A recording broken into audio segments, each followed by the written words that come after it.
जय श्री कृष्ण। राधे राधे मित्रों, आइए हम सभी मिलकर एक बार फिर प्रभु श्री कृष्ण की असीम कृपा और दिव्यता को नमन करें।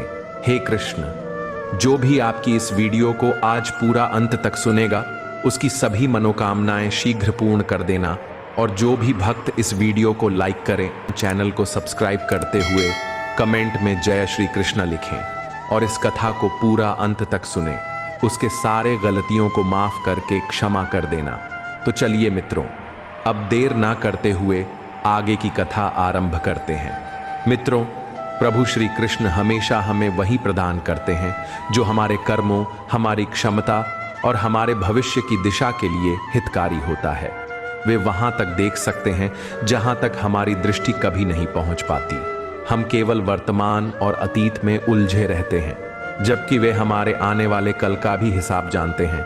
इसीलिए जब कोई सपना अधूरा रह जाए, कोई चाह पूरी न हो या कोई अपना साथ छोड़ दे, तो उसे दुर्भाग्य नहीं बल्कि उनकी बनाई हुई योजना मानना चाहिए, क्योंकि उनकी दृष्टि कभी गलत नहीं होती। वे हमें उन रास्तों पर कभी नहीं जाने देते जो हमें विनाश की ओर ले जाएं। वे वहीं हटाते हैं जो हमारी आत्मा के विकास में बाधक हो, चाहे उस समय वह निर्णय हमें कठोर लगे। गीता में स्पष्ट रूप से बताया गया है कि प्रभु हर जीव को उसके कर्म और श्रद्धा के अनुसार ही फल प्रदान करते हैं और वही उसके वास्तविक हित में होता है। गोपियों के प्रेम में भी यही सत्य प्रकट हुआ। उन्होंने कृष्ण को पाने की चाह की, लेकिन कृष्ण ने उन्हें त्यागा नहीं, बल्कि उन्हें ऐसा आत्मिक प्रेम दिया जो युगों तक जीवित रहेगा। मित्रों, प्रभु श्री कृष्ण कहते हैं कि मैं तुम्हारी क्षणिक इच्छाओं को नहीं बल्कि तुम्हारे स्थायी कल्याण को प्राथमिकता देता हूं। इसलिए जब कोई दरवाजा बंद हो जाए तो उसे बाधा नहीं वरदान समझो, क्योंकि वही दरवाजा तुम्हें उस राह से बचा रहा है जो आगे जाकर तुम्हारे लिए भारी पीड़ा का कारण बनती। जब अर्जुन ने युद्ध भूमि में मोहवश हथियार डाल दिए तो कृष्ण ने उसे समझाया कि धर्म को देखो न कि मोह को। आज जो कठिन निर्णय लग रहा है वह कल तुम्हारी विजय का कारण बनेगा। जीवन में भी यही होता है। जब कोई रिश्ता टूटता है तो हम सोचते हैं कि हमारा सब कुछ खत्म हो गया, पर समय बीतने पर समझ आता है कि वही रिश्ता हमें भटकाता, वही सपना हमें उलझाता और वही अवसर हमें गलत राह पर ले जाता। जो भी छूटता है उसमें प्रभु की मर्जी होती है और जो मिलता है उसमें उनका आशीर्वाद छुपा होता है।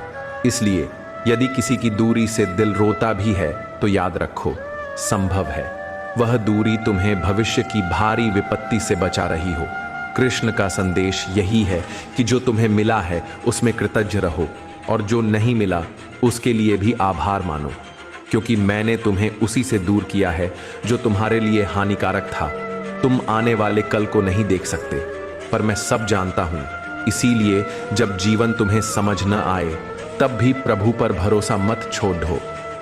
हर पीड़ा कोई अभिशाप नहीं बल्कि आत्मा को ऊंचा उठाने की प्रक्रिया है, और हर देरी के पीछे कोई उपेक्षा नहीं बल्कि एक दिव्य योजना छिपी होती है। जब मनुष्य यह समझ लेता है कि मेरी चाहत ही सत्य नहीं है बल्कि जो मेरे लिए कल्याणकारी है वही प्रभु मुझे देंगे, तब उसके भीतर एक अटल विश्वास जन्म लेता है जो हर परिस्थिति में उसे संभालता है। श्री कृष्ण कोई सौदागर नहीं है जो हमारी हर मांग पूरी कर दें। वे सच्चे पिता हैं जो भली भांति जानते हैं कि कब, क्या और कितना देना उचित है। वे कभी हमें परीक्षा में डालते हैं तो कभी हमें अंधेरे रास्तों पर भेजते हैं, लेकिन उसी अंधेरे में प्रकाश का दीपक भी वही जलाते हैं। जब हम पूरी तरह खाली हो जाते हैं तब वही उस खालीपन को नए अवसरों और नई राहों से भरते हैं। वे गलत इच्छाओं को छीनकर सही उद्देश्यों की ओर मोड़ते हैं। इसलिए यदि जीवन में कोई चाह अधूरी रह जाए, कोई सपना बिखर जाए या कोई संबंध टूट जाए तो यह मत समझो कि सब समाप्त हो गया, बल्कि यह मानो कि कृष्ण ने तुम्हें गलत से बचाकर सही की ओर बढ़ाया है। मित्रों, प्रभु श्री कृष्ण कहते हैं कि उनकी हर ना के भीतर एक गहरी हाँ छिपी होती है, बस समय बीतने पर हम उसे पहचान पाते हैं। गीता में स्पष्ट रूप से बताया गया है कि आत्मा के लिए जो भी होता है वह परम हित के लिए होता है, चाहे वह तत्काल समझ में आए या नहीं। द्रौपदी की लाज रक्षा इसका सबसे बड़ा उदाहरण है। जब सब प्रयास विफल हो गए तब ही कृष्ण प्रकट हुए और ठीक उसी क्षण उन्होंने हस्तक्षेप किया जब उनकी कृपा की सबसे अधिक आवश्यकता थी। यदि वे पहले आते तो द्रौपदी का विश्वास पूर्ण न होता और यदि बाद में आते तो संकट गहरा जाता। इसी तरह जीवन में जब सब दरवाजे बंद हो जाते हैं तो कृष्ण अपने समय पर वही देते हैं जो आवश्यक है। हमें लगता है कि हमारी प्रार्थनाएं अनसुनी हो गई, लेकिन सच्चाई यह है कि उनकी चुप्पी भी हमारी सुरक्षा होती है।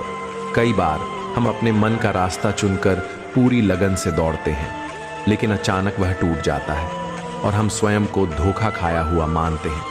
पर समय बीतने के बाद पीछे मुड़कर देखें तो यही एहसास होता है कि यदि वह सपना पूरा हो जाता तो हम शायद कहीं और होते और वह स्थान हमारे जीवन के लिए बेहद नुकसानदायक है। मित्रों, कभी कभी जीवन में प्रतीक्षा लंबी और कठिन लगती है। लोग कहते हैं, आखिर कब पूरी होगी उनकी मनोकामना, कब मिलेगा मेहनत का फल, कब सुनेंगे प्रभु उनकी पुकार। तब श्री कृष्ण हल्की मुस्कान के साथ समझाते हैं कि सच्चा प्रेम वही है जिसमें विश्वास अटल हो, समय का धैर्य साथ दे और मेरे निर्णयों पर अटूट श्रद्धा टिकी रहे। मैं कभी तुम्हारी पुकार को अनसुना नहीं करता। हाँ, देर जरूर कर सकता हूं, क्योंकि हर चीज का समय तय है और हर परिणाम नियति के अनुरूप होता है। जब कभी तुम्हें लगे कि जीवन तुम्हारे विरुद्ध हो गया है, तब समझो कि वह तुम्हारे पक्ष में ही चल रहा है, लेकिन तुम्हारी दृष्टि सीमित है और मेरी दृष्टि अनंत। तुम जिसे हानि समझते हो वह आगे चलकर वरदान सिद्ध हो सकता है, और जिसे तुम लाभ मानते हो वही विनाश का कारण भी बन सकता है। इसलिए शिकायत मत करो, तुलना मत करो, भाग्य को दोष मत दो, क्योंकि तुम्हारा भाग्य मैं लिख रहा हूं। और मित्रों, प्रभु श्री कृष्ण कहते हैं, मैं वही देता हूं जो तुम्हारे लिए श्रेष्ठ और कल्याणकारी है। जो बीत गया उसे छोड़ दो, जो मिला है उसका सम्मान करो, और जो आने वाला है उसके लिए मन को तैयार रखो। अर्जुन ने भी यही अनुभव किया जब उसने युद्ध भूमि में मोह के कारण प्रश्न उठाया, परंतु मैंने उसे समझाया कि धर्म को देखो, मोह को छोड़ो और सत्य को स्वीकारो, तब ही जीवन की गहराई स्पष्ट होगी। गीता में स्पष्ट रूप से बताया गया है कि जो कुछ खोता है वह हमारे मोह को तोड़ने के लिए होता है, और जो मिलता है वह हमारी आत्मा की उन्नति के लिए होता है। एक वृद्ध ब्राह्मण ने जब अपने पुत्रों को खो दिया तो दुखी होकर मेरे चरणों में आ गया। मैंने उससे कहा, जो खो गया वह बंधन था और जो पाया वह मेरा प्रेम है। उसी क्षण उसका हृदय हल्का हो गया और उसने कहा, अब मुझे समझ आ गया प्रभु, आप वही देते हैं जो उचित है। वहां खड़े सभी जनों ने इस सत्य को हृदय में उतारा कि ईश्वर का निर्णय कभी अन्यायपूर्ण नहीं होता।